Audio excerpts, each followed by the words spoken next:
The Checkpoints is presented by pharmaceutical company GM Pharma.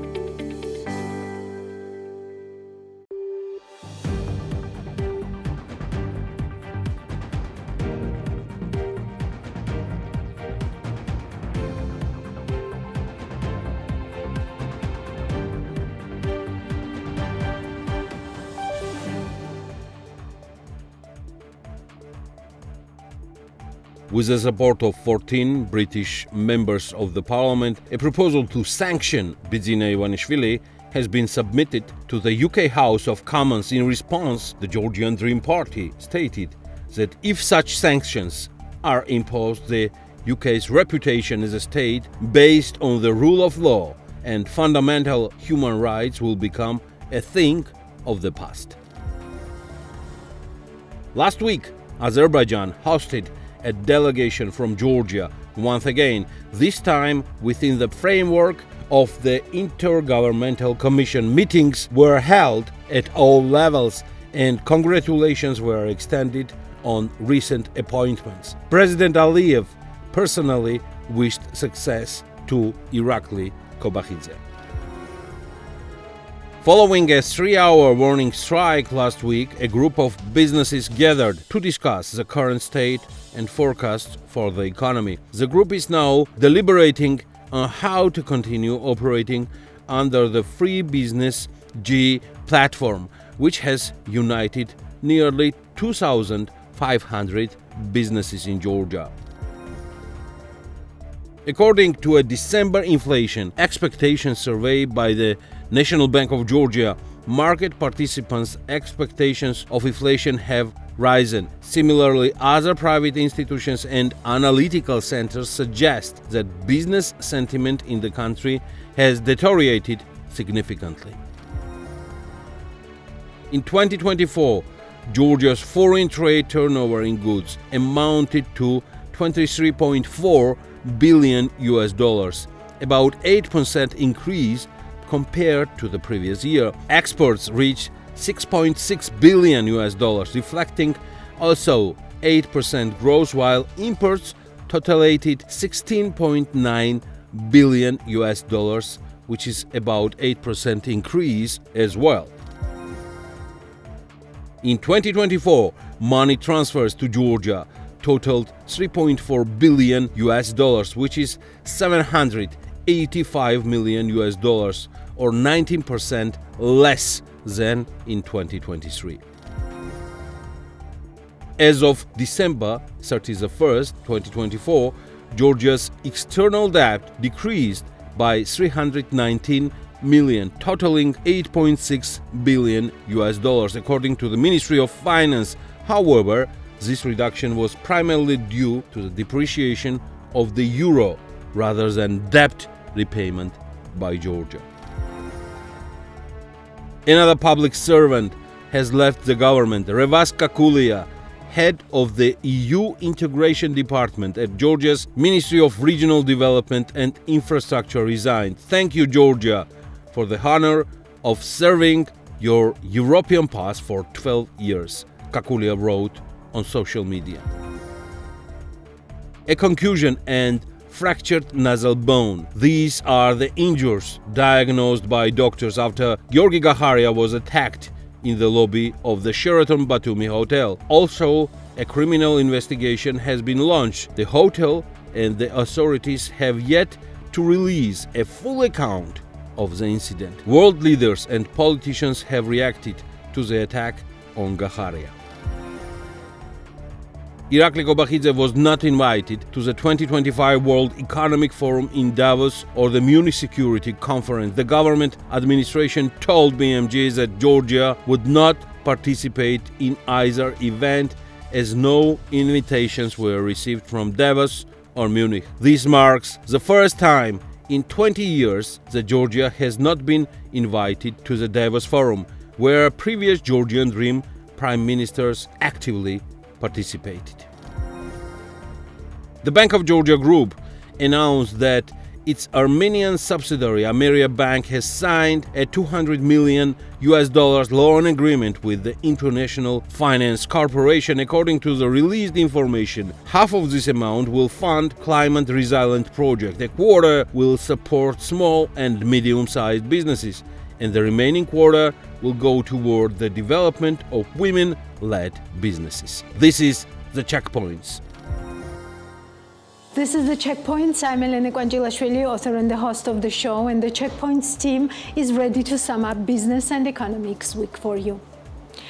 Irakli Kobakhidze will not participate in the world's most important economic forum in Davos in 2025, which takes place from 20 to 24 January in Switzerland. The government administration told BMG that Georgia will not participate in either the Davos Economic Forum or the Munich Security Conference in February. In response to a clarifying question, the administration wrote to BMG that the invitation did not come from either Davos or Munich. This will be the first time in the last 20 years that Georgia has not been invited to the Davos Economic Forum.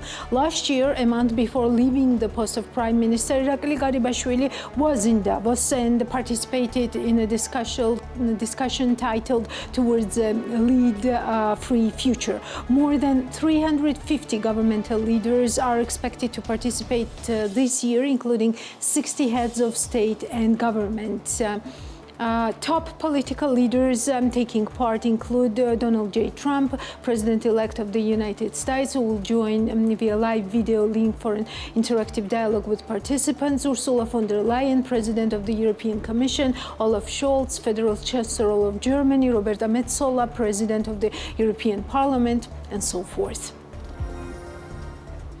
German ambassador to Georgia, Peter Fischer, wrote on social platform X that it was an honor for him to receive President Salome Zurabishvili and the chairman of the Bundestag's Foreign Affairs Committee, Michael Roth.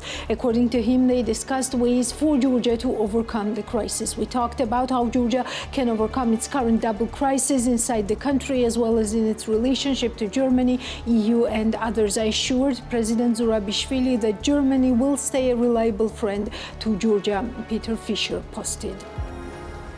British ambassador to Georgia, Gareth Ward, stated that at the Council of Europe, the UK joined other European partners in strongly condemning the violence against peaceful protesters, media representatives, and politicians.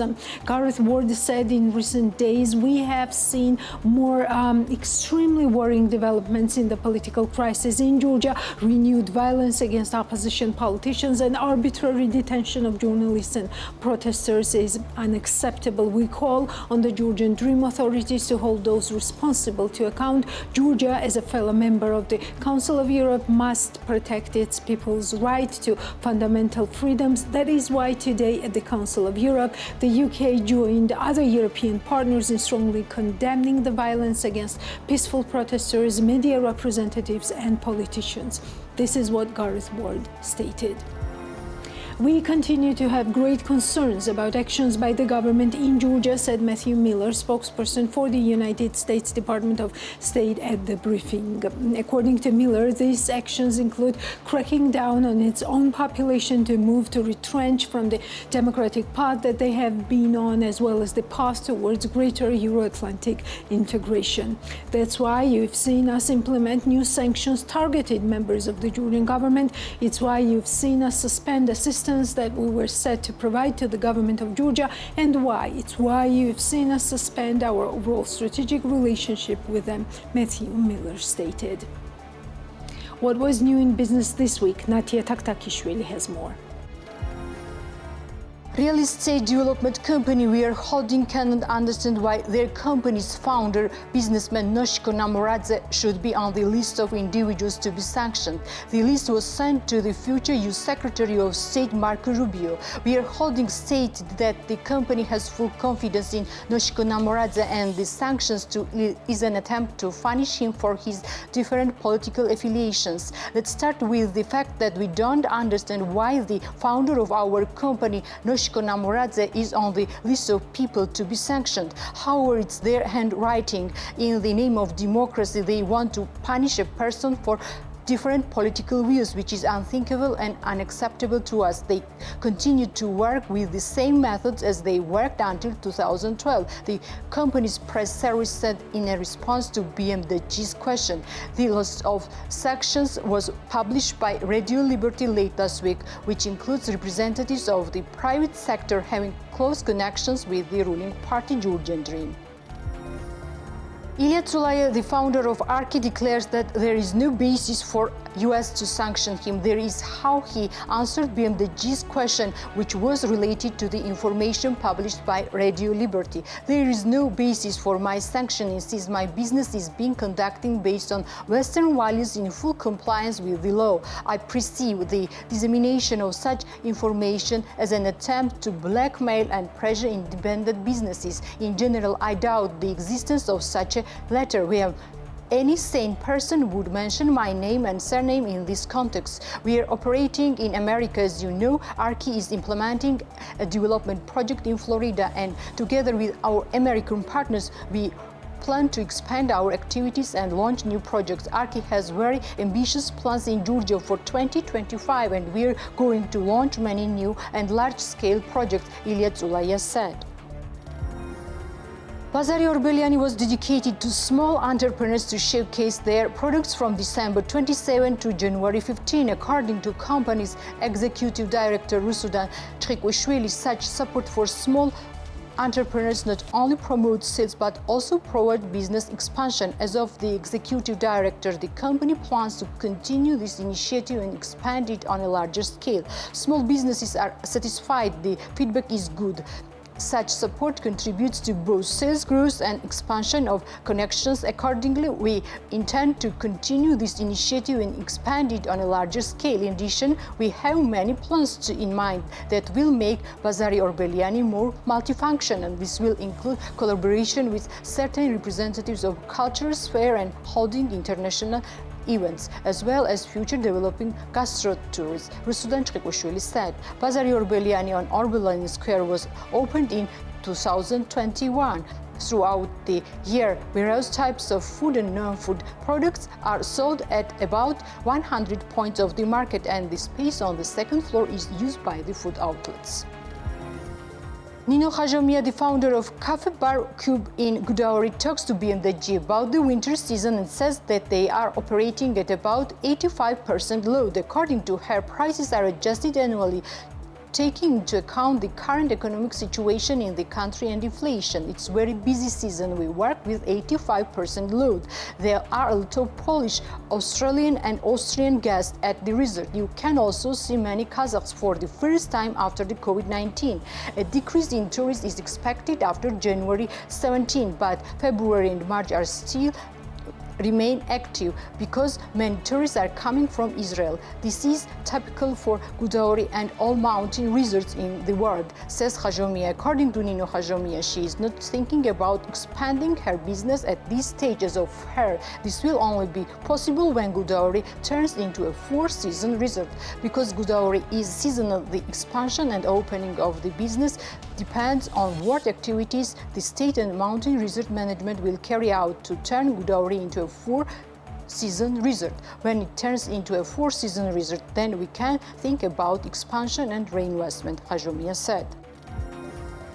Rezo Maghalashvili, director of Sinomi Retail Georgia, declares that 2024 was successful for the retail sector. According to him, a slowdown in sales was observed at the end of the year, which was related to the developments in the country and the change of mood of the customers. The company says that against the backdrop of active trade in pre-New Year period, the company was able to end last December with an 11% increase. Although Maghalashvili finds it difficult to talk about the forecast because even in normal conditions, January and February is not very active in terms of trade. In 2024, the second quarter was the strongest. We exceeded last year's figure by about 25%. However, a decline in dynamics has been observed since November for obvious reasons. Customers' sentiments have changed, but Finally, it was still a successful year. In the last quarter, there was an increase in sales of about 11% due to the significant discounts, Rezo Maghalashvili said. Sinomi Retail Georgia holds the store chains of international brands Zara, Stradivarius, Pull&Bear, Bershka, and etc.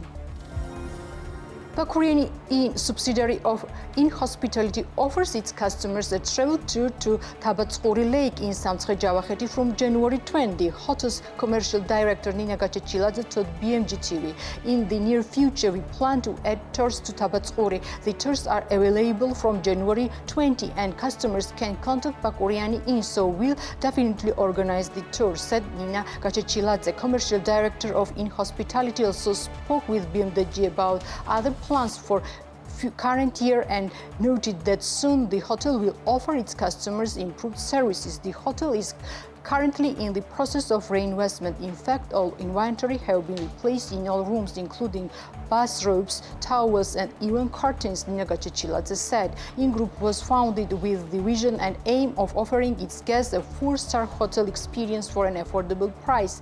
It all started in 2015, and today the group holds Iveria Inn and Royal Inn in Tbilisi and another 2 hotels in Gudauri and Bakuriani. The winter season is in full swing at Georgia's mountain resorts. Representatives of hotel business and various resorts note that most active period, the New Year holidays, are over, and therefore it's already possible to talk about the first results. The owner of the Lahil Hotel in Mestia assesses the current season with BMG. As Levan Dadwani notes, they had bookings until January 10, and from the second half of January, the hotel is almost empty. We worked with over 80% load during the New Year, but we don't have bookings in the second half of January and February, explains the owner of Lahili. Levan Dadwani also talked to BMG about the change in the tourist segment, noting that the segment has changed radically. According to him, the resort does not have European visitors anymore. At the moment, Mestia is mostly visited by Russian tourists. European vacationers have changed their mind about visiting the resort because of the current situation in Georgia, as they want to spend their vacation in quiet environment, Levan Dadwani noted. Gulnara Romanadze, the founder of Pongino Wine, declares that 2024 was a successful year. However, the events in the country which were related to the statement made by Irakli Kobakhidze on November 28 had a direct impact on their winemaking. According to Romanadze, reservations were reduced by 70%. In December, 60% of advance bookings were cancelled.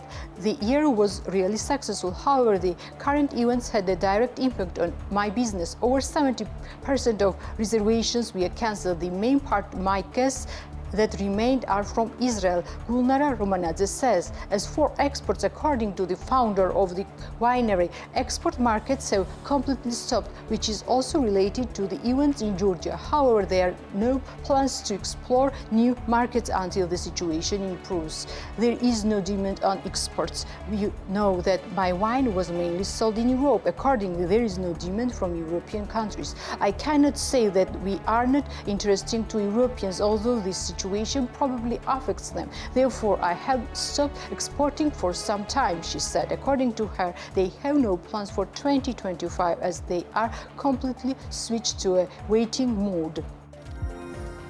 Irakli Goguadze, founder of Onyx Hotels Georgia in Bakuriani, deeply hopes that the hotel will be at least able to pay off the debt this season. According to him, due to the increased demand, some hotels adjusted the prices and became equal to Gudauri in terms of service costs. Some hotels adjusted their prices while others did not. For example, I did not increase the cost of accommodation price. I don't think that when demand increases, you should also increase the price. In general, prices have increased and have become equal to Gudauri. We hope that the hotel will be at least able to pay off debt this season. Otherwise, we don't expect to go home with a profit, says Goguadze. The founder of Onyx Hotel Georgia talks about the season when there was no snow in Bakuriani and accordingly the season failed. As of him, for the last 2 years, they have been trying to compensate the loss. I'm trying to develop. But during the last 2 years, the season failed due to the lack of snow. Most likely, the season will also use to pay the debt, said Irakli Goguadze. In 2024, USD 3.4 billion was transferred to Georgia, which was $785 million or 19% less than in 2023. The ranking of the systems through which the most money was transferred last year has changed. In 2024, the first place by remittances was taken by the European system RIA, which overtook the Russian Zolotaya Korona. Money transfers from Russia to Georgia decreased in 2024, falling by 65% to $541 million, according to statistics released by the National Bank of Georgia, NBG. That's all for today. I will be leaving you off with the interview with ICC Georgia's president, Fadi Asli, and see you on Sunday. What did this Free Business G platform change in businesses becoming more active actors in the process? Look, I think that business people are fed up. You know, we have been living in a state of instability, political instability for a very long time. And this affects definitely most of businesses because you don't have serious investments in the country since years. No one is looking at Georgia. Businesses are having a hard time making money, paying their taxes and all this. But in addition, you know, the Georgians are very patriotic. And when they see that their country is being offered on a silver platter to Russia, you know, they don't think anymore about their business interests. They don't think about what can happen to them. It was a very spontaneous feeling within the business community, like within the population as well, that there are red lines that we don't accept overstepping. And changing the course of the country from going to Europe to going to Russia was a red line that most of the Georgians have refused, no matter where they stand in the society, whether they're business people, students, or anything else. So you think this decision to sign the petition on Free Business G platform was more an emotional decision rather than rational and pragmatic? Yes, I think it was a pretty emotional. It was a sign of revolt. You know, like businesses revolted against the authorities, that enough is enough. So it was a pretty emotional decision. And that's why, which takes me to the second part of it, what's the future of this movement? Mm-hmm. Yes, that's very interesting. Yeah. How do you see the future of this movement? Look, in my opinion, we shouldn't ask those companies, 2,500, who signed this petition, we shouldn't expect too much from them. Already signing the petition, they have done more than their duty, in my opinion. And trying to turn them into a business organization or trying to rally them under the umbrella of somebody would be losing them. I think that those 2,500 businesses did their patriotic job. Many of them will go on strike on the 15th, if not all of them, but many of them will definitely go on strike. And we should keep it as such. Trying to use them for anything would just dismantle the movement, in my opinion. It would be a big mistake to try to capitalize on them politically or to use them for other business issues would be a mistake. What they said and what Giorgi Chugashvili also said, that there might be some kinds of like discussions, debates, conferences organized by these people about how the economy should go further. Do you think that would be an enough step to keep this platform alive and to keep the awareness that there are at least 2,500 businesses that want new elections in Georgia and that say openly without fear that these people should be freed from jails? Yes, I think that organizing conferences, trainings even for them, taking their opinions, having them involved in brainstorming, using, because you know you have very good very good people within those 2,500 companies. You have very competent people, very educated people, people who really care for the future of the economy and of the country and of businesses. And hence, having them involved in the process without using them for any political goal would be very useful for the country, in my opinion.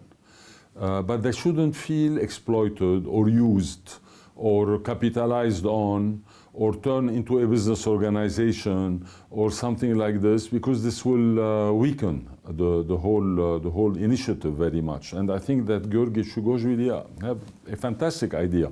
I mean, this idea of organizing those seminars, those brainstorming sessions, those discussions are very important. People want to be heard.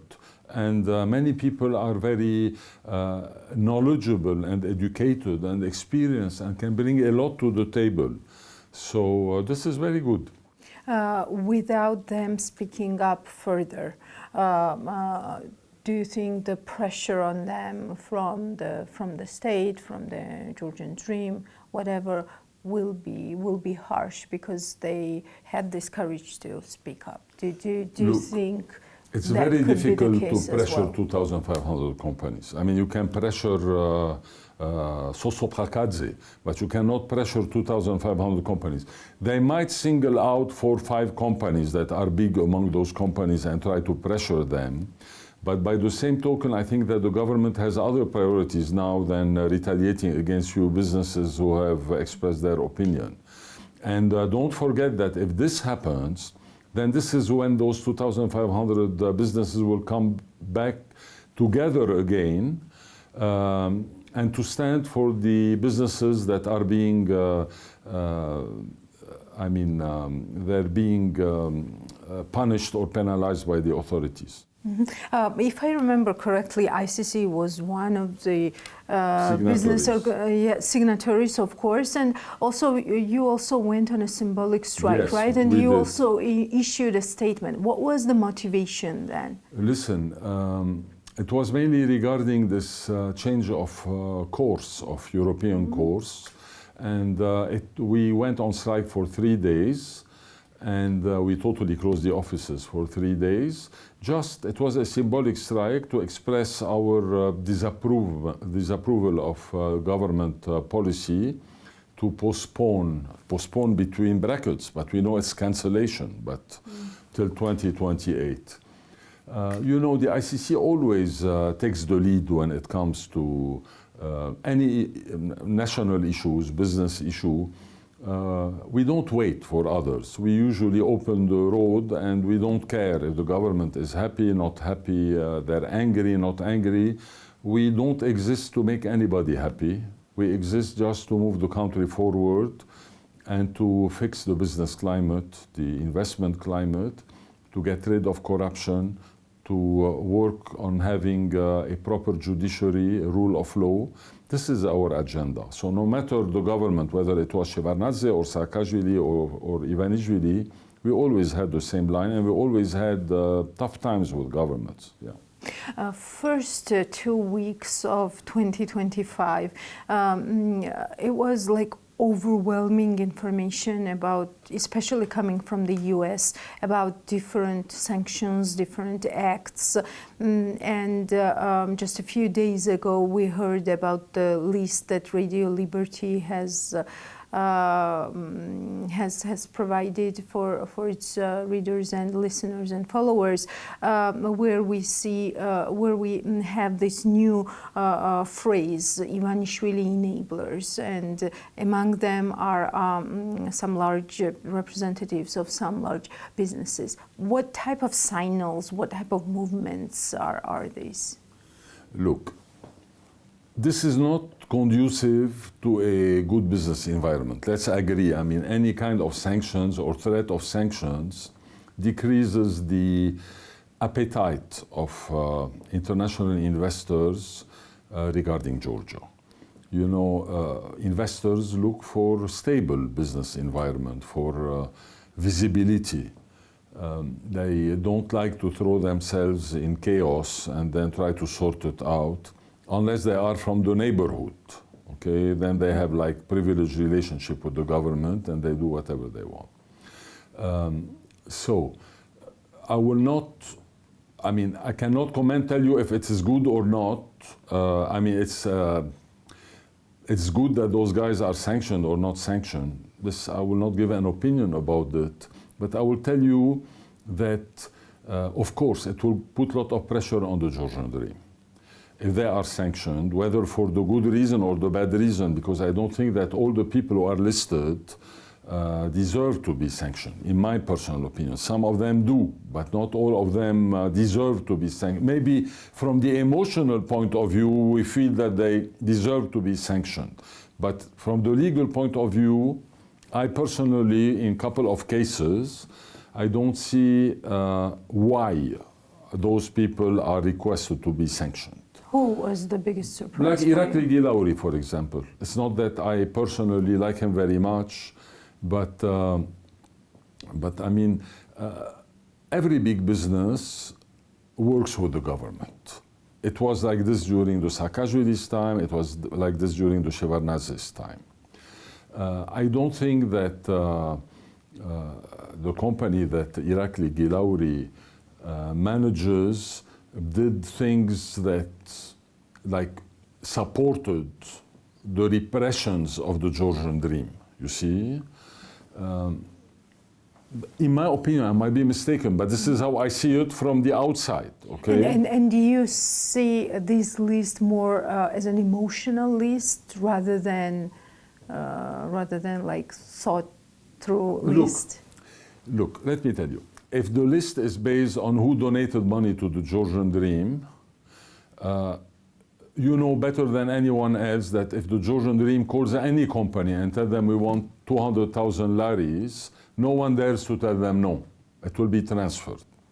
So there is a difference between businesses. There are businesses that are associated with the Georgian Dream, that do business with the Georgian Dream, that shares profit with the Georgian Dream.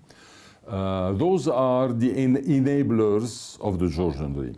But businesses that donated to the Georgian Dream because they received a phone call from the party saying, send us money, 500,000 laris, for example, they cannot say no, because if they say no, their business will stop. So this is a factor that needs to be taken into consideration, in my opinion. You see, you cannot put everyone on the same list and say, oh, he donated money. Everyone donated money to Saakashvili. Everyone donated money to Shevardnadze. It was the same. Mm-hmm. Most of the large businesses at this point have responded to the BMG's questions with their statements, and most of them say that they have no idea how they ended up on this new list of the Radio Liberty's sources have provided, and they call on Radio Liberty to provide some evidence that such letter really exists and that it was sent to Marco Rubio. Do you think this could be a reputational case for Radio Liberty as well? Personally, you as a businessman, as a head of the largest international business association, would like to see the letter itself? Yeah, I mean, it is important to present the letter because there is a reputational damage for those business people, that's for sure. Like, for example, if you take any of those business people who are on the list, no other businessman with a minimum of common sense would want to do business with them in this situation. Now, I'm sure that Radio Liberty, you know, it's a serious media platform. Exactly. They're not like, you know, the Georgian Times or I don't know, Alia or something. They are pretty serious. And if they said it, it means that if the letter didn't go out, it will go out. And if it went out, it went out. But also bear in mind that the Secretary of State can only prohibit travel. This means that the sanctions that the Secretary of State can impose relate to travel. Are not financial sanctions. Yes, That's it is what not. they mean. It's not the Treasury Department. You see, this would have been much more serious. But sending a letter also is not something that means that those sanctions are going to be implemented. But it is definitely a reputational damage. So what does this list mean at this point for these businesses? I mean, what should they be carrying in their minds? They should worry. They should worry. They should really worry. If they can defend their case by proving that they are not enablers of the Georgian dream, if the law allows them in the United States, then they need to do it. If they cannot prove their case, they cannot prove their case.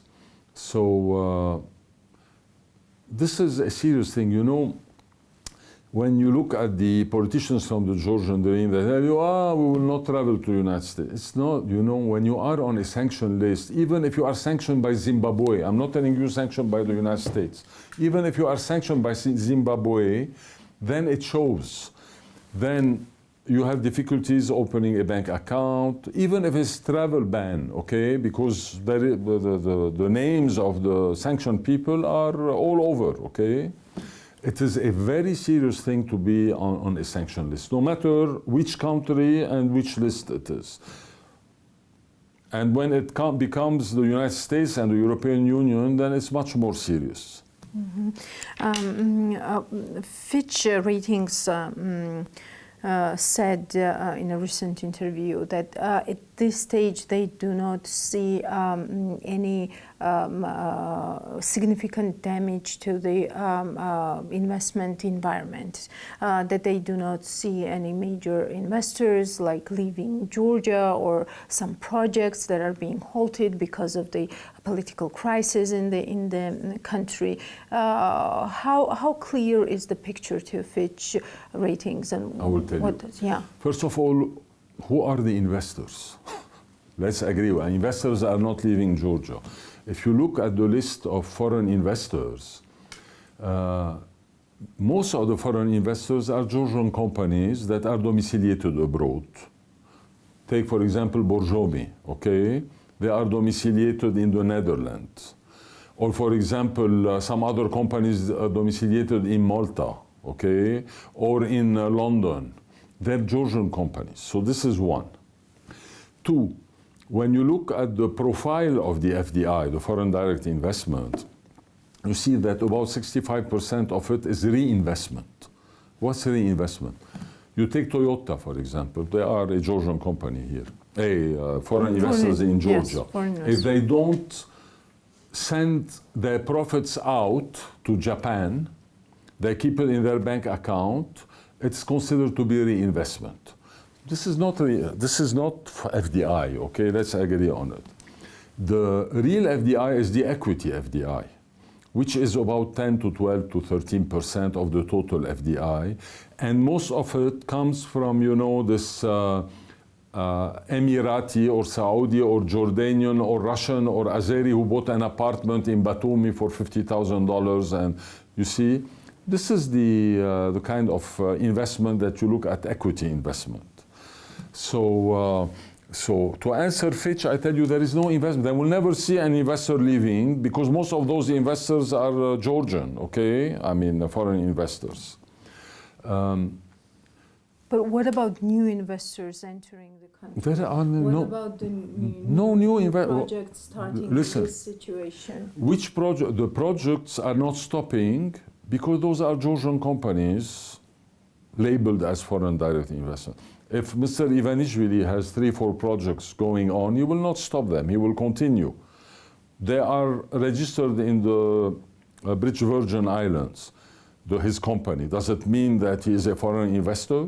You see? He will not. So whoever is investing here, they're all Georgians close to the Georgian dream. They are continuing there, like the Archi group, for example. Okay, they will not stop building because, you know, they are closely associated with the authorities and they're continuing. But yes, they have foreign investors in, and it's considered to be a foreign company.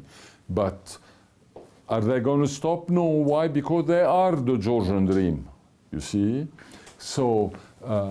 this is a very bureaucratic way of looking at the situation on the ground. I mean, when Fitch, the way they look at it, you know, they're looking from their nice offices overseeing a very nice park outside, okay? They look at the figures from the National Bank and the government, the Ministry of Finance, and they say we don't see a crisis, okay? But does it mean that the crisis does not exist? I mean, we are all businessmen. We know who. You tell me today, invest $100. I tell you I don't want, okay? Because I don't know what's going to go. I don't even know if I will be in Georgia in 1 week, okay? And it's the same with anyone who wants to invest here. Look, corruption Is it the is same with not a ICC? problem for investors. You know, you have investors who go to Azerbaijan, to Kazakhstan, to Uzbekistan, to Ghana, yeah, there is a lot of corruption, but this is the rule of the game, okay? They play by the rule of the game. They don't care. Why? Because there is visibility. They say, okay, this government is in power for 4 years. We're going to invest in 4 years. Our money is back. And we know that we're going to make money. There is visibility for the kind of investment that they are doing. But political instability, where you are changing the course of the country from going to the west to going to the north, this is something that changes the picture totally. Because if you're going to the west, you know very well that in 3 years, 5 years, 7 years, the GDP of Georgia will be multiplied by 2 in 1 year, okay? The year Georgia is accepted, and we know it from all the Eastern European countries, that the first year that they entered in the EU, their GDP increased by 50%, just in 2 years. So this is an incentive for investors. So you think that the bet on China, for example, for the investments is not a right bet? Look, you have to look at the history of China to understand if the bet is good or no. Look, for example, in Sri Lanka, they built a port, and then the Sri Lankan authorities didn't have money to reimburse. The Chinese took the port. In Africa, they financed many infrastructure projects that the governments of those countries in Africa could not pay. The Chinese took it. This is the way the Chinese colonize nations. You know, you have countries that colonize by sending their armies. You have countries that colonize by creating monopolies for their business people. And you have countries that monopolize by taking over the infrastructure project of countries, because when you take control of the infrastructure project, you control the country. When you control the airport and the ports and the roads, what is left of the sovereignty of the country? You can close the port any day you want. You stop the flow of goods. So this is the dangerous part of having a Chinese investment, is what will happen to Georgia in 5 years. Let's say Anaklia, okay?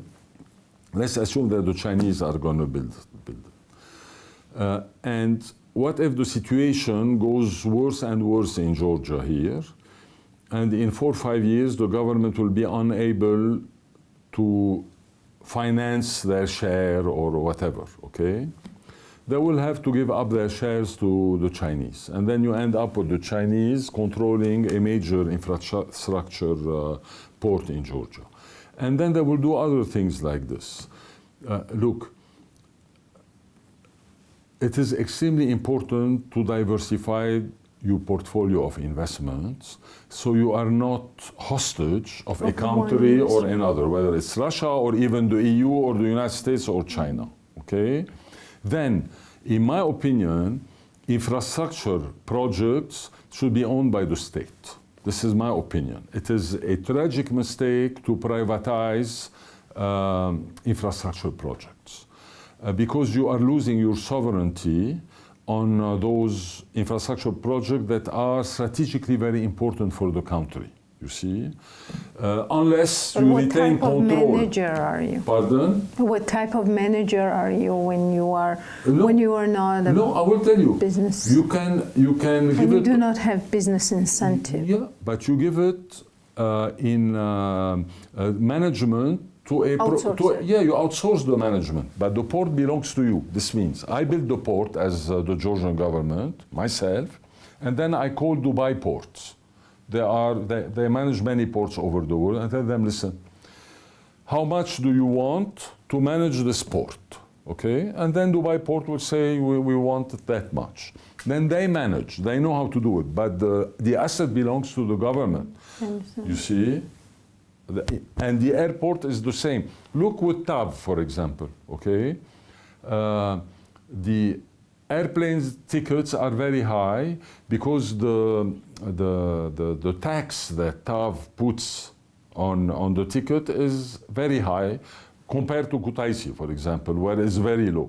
Okay, so if the airport belonged to the government and was only managed by TAV, the airplane tickets will not be that high. You see. Because if you look at the structure of the pricing on the ticket, sometimes the tax is maybe 50% of the price of the ticket, you see? So, this is my opinion. I might be mistaken, but I mean, if I were to be the Prime Minister of Georgia, I would make sure that all the infrastructure assets of the country are owned by the government and they are managed by very reputable international companies that are specialized in the management of those assets. What are the immediate challenges in the economy due to this political instability in Georgia? I mean, what should we be watching closely during 2025? I think that the number one challenge is the stability of the Georgian lari. In my opinion, this is the number one challenge because, you know, we have like $4 billion in reserve, which is barely enough for 2.5 months of imports. So we are like in a very dangerous situation. There is no confidence in the country. There is less money coming from remittances, less money coming from tourism. And this affects, of course, the influx of foreign currency in the country. And FDI, forget about it. There is no FDI coming. Very little, I mean, very negligible. So this is the number one challenge, because if the lari devalues and you cannot stop it, then, you know, you get into this inflation again, the cycle of inflation, impoverishment of the population, more brain drain, more people leaving, and it will be very bad for the economy. The second challenge is the economic growth. You know, I mean, if you look at the IMF assessment for 2024, they tell you that the economic growth since 2022 has been driven by Russian money, mainly from the tech area. You know, those tech companies that move from Russia here, employed people. Okay, so if there is peace signed or ceasefire and things calm down between Ukraine and Russia in the coming 6 months, because this is what President-elect Trump promised, then what will happen is that many of those companies will go back to Russia. And this will affect the economic growth of Georgia very seriously, because beside this, we don't have much, okay? I mean, the economic growth is built on mainly the Russian money that has been entering Georgia since 2022. So this is another risk. A third risk is no investors, but it's not something new because we never had like serious foreign direct investment. You know, in the best years we had like 2 billion, which is absolutely nothing. I mean, to put things into perspective, Eleni, during the war in Gaza, Israel-Gaza, like 8-9 months ago, Intel, you know, the chip company, negotiated with the Israeli government to build a chip factory in Israel with an investment of $15 billion. Okay? So speaking, okay. During a state of war, okay? Why? Because there is trust in the democracy in Israel. There is trust in the judiciary, in the rule of law. Here, you come here, investors don't trust the government. Even if they trust them on the personal level, because there is a personal relationship, today they will be very wary. I mean, even the people who are friends with Mr. Ivanishvili, today that he's sanctioned, you know, they claim that they don't know him, okay? And based on that, no one is going to invest here, especially when there is no rule of law. Because if you have a problem, the courts will not come with a fair decision. They will come with a decision that will favor people who are close to the government, okay? So, without rule of law, without democracy, there can be no investment. It's a waste of time, speaking of foreign direct investment, okay? You will have like petty investment. You know, this Turkish guy who came to Batumi and he met this Russian girl and she told him, listen, I like this apartment. He bought her the apartment. Yeah, but this is not FDI that builds a country, okay?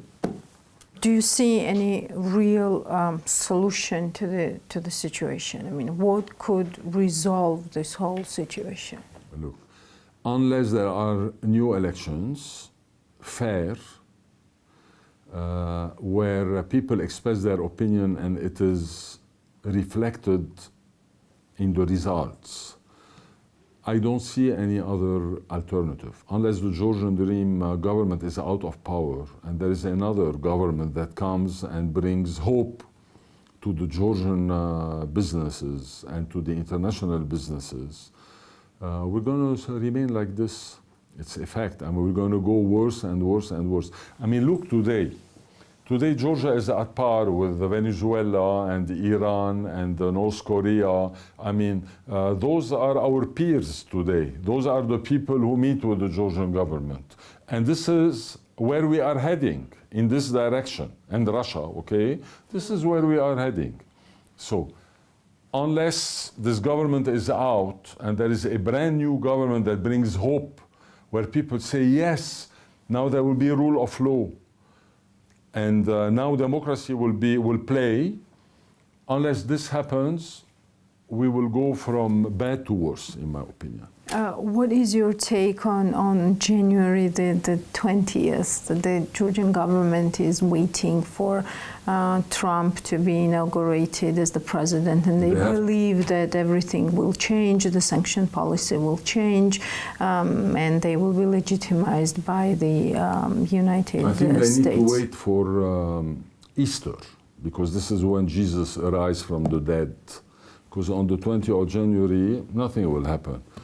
You know, if you think that, first of all, before March, Trump will not have time even to look at the Georgian file before March. He has many other priorities to handle. I mean, Georgia is like a microscopic country, okay, with microscopic interest for the United States. I mean, it's more of a symbolic interest than a real interest.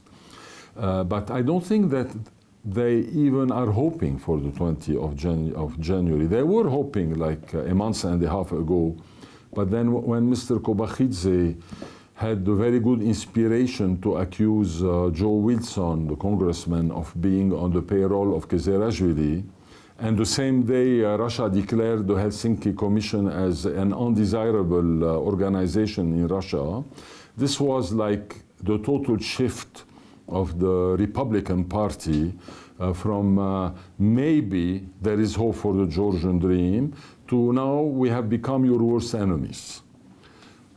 So I think that with Trump is going to be even more difficult. And I'm sure that Mr. Ivanishvili did finance Trump campaign, and hoping that because he financed Trump campaign, then he will collect dividends of it. But But I'm sure that the term of Trump is going to be much more difficult for the Georgian dream than the Biden term, in my opinion.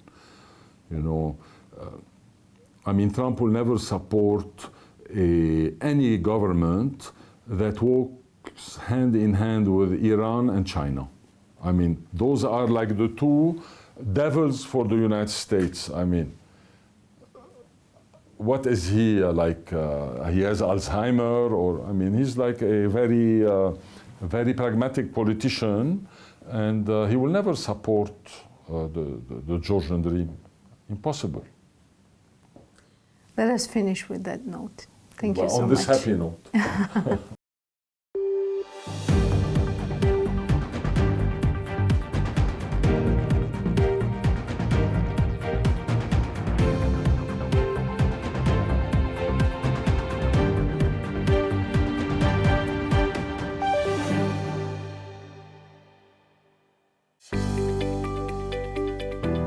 The Checkpoints is presented by pharmaceutical company GM Pharma.